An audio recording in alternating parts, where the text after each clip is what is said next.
Quel plaisir de te voir, Barthélémy Chineliezé. Bonjour. Salut à tous, hein. Comment ça va?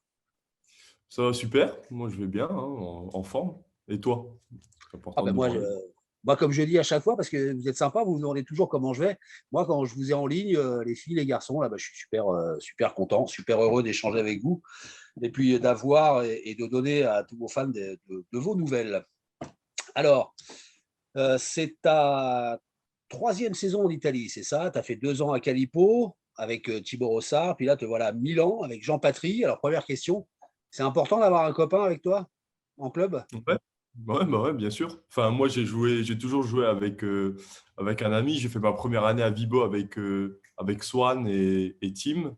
La Ouais. deuxième avec Thibaut. Et là, cette année, je suis avec Jean. Du coup, moi, ça me fait kiffer en fait d'être dans une équipe, d'être avec un ami. En plus, voilà, on a eu un été extraordinaire. Du coup, on a plein de souvenirs encore. Et ouais, non, franchement, moi j'adore. On va en reparler de votre été. Là, l'actualité la plus chaude, c'est bon, vous êtes actuellement cinquième du classement dans le championnat italien. Ça veut dire quoi? Ça veut dire que vous êtes dans les clous par rapport aux objectifs du club? Ouais, bah ouais, carrément. En fait, on s'était dit que c'était play-off, l'objectif. Voilà. Et bah, là, il nous reste plus que 4 matchs à jouer, il me semble. On se retrouve à la cinquième place. Du coup, c'est super. En fait, on fait un bon championnat. On a commencé, je vais pas dire mal, mais pas bien non plus. C'était un Ouais. peu mitigé.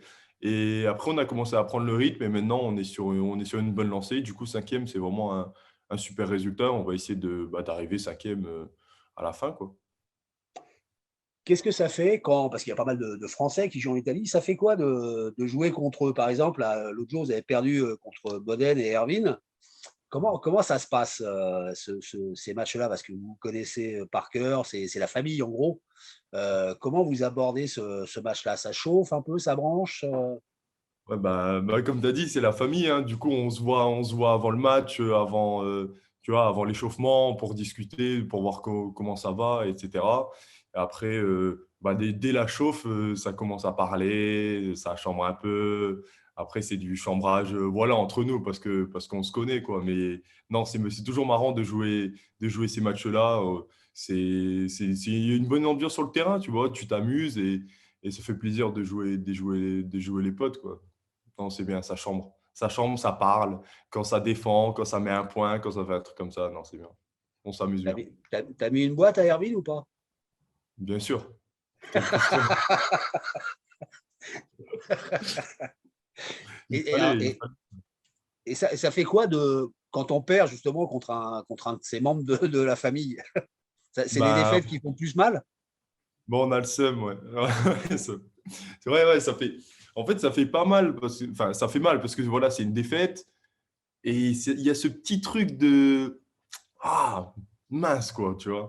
Genre non, on peut perdre des matchs, mais contre un autre Français, genre, c'est chiant, tu vois. C'est chiant. Parce qu'après, on va en parler l'été. Ah oui, moi, je t'ai battu, nanana. Bon, voilà, après, le truc, il part, il part. Bon, ça fait un moment que tu es au plus haut niveau. On oublie que tu n'as que 23 ans. Et à 23 ans, tu as déjà été MVP du championnat de France. Tu avais 19 ans avec Toulouse. Tu as déjà remporté une Ligue mondiale. Quoi? Avec Tours. Avec Tours, pardon, Tours. Oui, oui. Avec Tours, tu as remporté une Ligue mondiale. Et puis, le Graal des Graals, tu es champion olympique. Avec en plus le titre de meilleur central du tournoi olympique. Et la cerise sur le gâteau, la Légion d'honneur. De quoi tu es le plus fier dans tout ça? De quoi je suis le plus fier? Fier de tout, bien sûr, hein, parce que voilà, je suis encore jeune et j'ai eu beaucoup de chance et d'avoir intégré l'équipe de France, qu'on ait pu gagner des titres tous ensemble. Et bah, les Jeux Olympiques, hein, bien sûr. Les Jeux Olympiques, voilà, on en a tellement parlé, mais voilà, c'est quelque chose qu'on ne peut pas décrire de gagner les JO. Et non, c'est de ça que je suis vraiment le plus fier. Et ça restera de toute façon, peu importe ce qui se passe dans ma carrière de volleyeur, ça restera la plus belle chose qui me soit arrivée, à moins que on gagne à Paris. C'est tout ce que je dis. Mais sinon, je pense que ça va rester non, la plus belle chose qui me soit arrivée, c'est sûr. Je le note. à moins qu'on gagne à Paris. C'est noté, c'est sur les tablettes. Alors justement, tu m'offres une belle transition. Et à propos de transition, comment toi, tu as vécu la transition, c'est-à-dire le passage de Laurent Tilly à Bernardo Rezende? Ben, bien. Non, franchement, ça s'est bien passé. Voilà, en plus, je trouve qu'on a, bah, on peut le dire, on a super bien fini l'ère Laurenti, quoi. Moi, je suis arrivé en 2017, du coup, je n'étais pas là depuis le début. Mais voilà, j'ai quand même passé 5 ans quoi, avec lui tous les étés. Et non, de finir de cette manière, bah, on ne pouvait pas faire mieux. Et après, du coup, on est passé avec Bernardo. Et non, ça s'est super bien passé directement. Il y a eu les championnats d'Europe qui ne se sont pas passés comme prévu. C'est vraiment dommage parce que voilà, on est tous allés en voulant faire bien, en fait, en voulant gagner et surtout bah voilà, donner une bonne impression dès le début parce que c'est un nouveau coach, etc. C'est un grand coach qui a gagné plein de choses dans sa carrière. Et du coup, non, vraiment déçu par rapport à lui parce que voilà, peut-être que des gens ils vont dire ah ouais, non, mais en fait.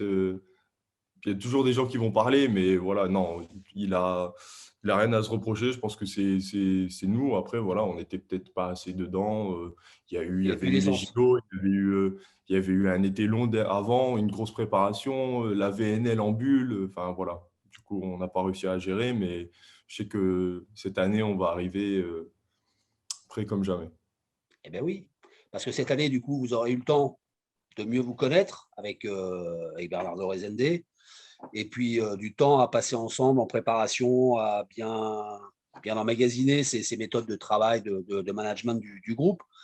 Donc, et puis en point de mire, les championnats du monde. Donc voilà, c'est un gros challenge aussi parce que vous arrivez forcément avec le statut de champion olympique, donc de favori.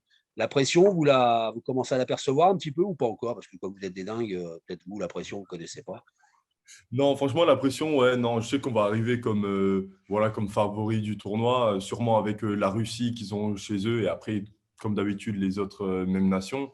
Mais bon, non, franchement, je trouve que c'est encore assez loin. Bien sûr, on y pense parce que c'est le gros truc de l'été. Mais pour l'instant, voilà, on est fin février, il me reste encore la fin de saison, on a la coupe à jouer, on a le championnat, on a encore les playoffs. Après, il y a la VNL qui vient. Alors moi, je dis pas que j'ai du mal à me projeter, mais je préfère bien faire maintenant et après voir plus tard, quoi. Je me donne à fond maintenant et les championnats du monde, quand ça arrivera, ça arrivera. Mais en tout cas, ouais, hâte d'y être parce que voilà, ça se joue tous les 4 ans et c'est un gros truc, quoi. Et je pense que il y a certaines personnes dans l'équipe qui ont gagné beaucoup de choses avec l'équipe de France et il manque peut-être un petit championnat du monde pour certains. Du coup, non, ce serait vraiment bien de gagner. Un petit championnat du monde comme ça pour la route. Une toute dernière question. J'ai lu que, puis bon, on avait appris que vous étiez tous, après le titre olympique, vous étiez tous retournés à vos sources, en fait. Toi, dans le Nord, tu es de Coudekerque, mais à Dunkerque, tu es allé partager ta médaille d'or avec tes fans.